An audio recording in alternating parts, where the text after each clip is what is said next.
नमस्कार, मेरा नाम डॉक्टर कुंदा शहाणे है। मैं consultant fetal medicine Mayflower clinic में कार्यरत हूँ गए 15 सालों से भी ज़्यादा। आइए आज हम जानते हैं कि प्रेगनेंसी में मिसकैरेज क्यों होता है। अभी काफ़ी पेशेंट्स में 1 मिसकैरेज, 2 मिसकैरेज, यहाँ तक कि 12 या 14 भी मिसकैरेजेस हमने देखे हैं। तो प्रेगनेंसी में मिसकैरेज होने के कारण क्या रह सकते हैं?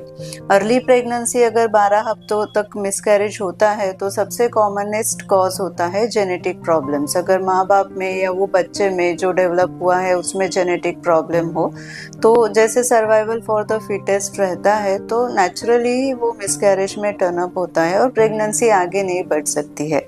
सेकंड कारण है कि एंटीबॉडीज का पाया जाना। अगर मदर में ऐसी कुछ एंटीबॉडीज है, मतलब बेबी को ग्रो होने में वो एज अ एनिमी काम करती है और बेबी को ग्रो नहीं होने देती। कुछ कुछ एंटीबॉडीज का ऐसा प्रॉब्लम होता है कि उसका फीटल बेबी के हार्ट में अफिनिटी होता है और बेबी के हार्ट बीट्स बंद हो जाते हैं। तो सबसे कॉमन कॉजेज जो है अर्ली प्रेगनेंसी में वो नंबर 1 है कि जेनेटिक प्रॉब्लम्स, नंबर 2 है एंटीबॉडीज का प्रॉब्लम, और उसके अलावा भी काफ़ी प्रॉब्लम्स हो सकते हैं जैसे कि डायबिटीज़, हाई डायबिटीज़ होना, बाकी other antibodies, immunological, non immunological, बहुत मदर में इन्फेक्शन होना या हाई ग्रेड फीवर होना, उसके कारण भी मिसकैरेजेस के चांसेस बढ़ सकते हैं।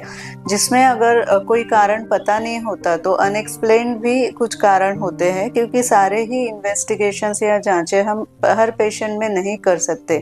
कभी कभी अफोर्डेबिलिटी का इशू आता है, कभी कभी अदर कोई प्रॉब्लम आ जाते हैं, तो सारे इन्वेस्टिगेशंस हम नहीं कर सकते। सबसे मोस्ट इम्पॉर्टेंट इन्वेस्टिगेशन जो है, जो ऐसे कपल में करना चाहिए, वो है जेनेटिक इवैल्यूएशन और दूसरा है एंटीबॉडी इवैल्यूएशन मदर का। तो मैं सबको सजेस्ट करूंगी, अगर एक अबॉर्शन होता है तो फिर भी ठीक है, पर तभी भी इवैल्यूएशन करना ज़रूरी है आगे की प्रेगनेंसी प्लानिंग करने के पहले। पर अगर 2 और 2 से ज़्यादा अबॉर्शन होता है तो आप अपने लेवल पे प्रेगनेंसी प्लानिंग ना करें, क्योंकि हो सकता है कि 3rd और 4th टाइम फिर से प्रेगनेंसी मिसकैरेज में रहे। इसीलिए प्रॉपर इवैल्यूएशन करना। 2 या 2 से ऊपर अबॉर्शंस होता है तो आप अपने आप से प्रेगनेंसी प्लानिंग मत करिए, पहले इवैल्यूएशन करिए, कारण जान लीजिए। कभी कभी प्री प्रेगनेंसी या प्लानिंग के पहले ही ट्रीटमेंट स्टार्ट करना पड़ता है। जिनको एंटीबॉडीज का प्रॉब्लम होता है उनको 3 महीने पहले से प्रेगनेंसी का मैनेजमेंट चालू होता है और फिर pregnancy as a high risk consider करके उसका एग्रेसिव मैनेजमेंट होता है, ताकि बेबी अच्छे से ग्रो हो और आगे हमें हेल्दी बेबी मिले और मदर को भी कुछ प्रॉब्लम ना हो। क्योंकि मल्टीपल मिसकैरेजेस से मदर को भी प्रॉब्लम होता है और वो जो एक्सपेक्टेंट कपल है जिनको पेरेंट्स बनना है उनको भी दिक्कत आती है। तो ऐसे केसेस में जिनको मिसकैरेज की हिस्ट्री है, ऐसे कपल इवैल्यूएट करें पहले और बिना मार्गदर्शन के वो अगली प्रेगनेंसी प्लान ना करें।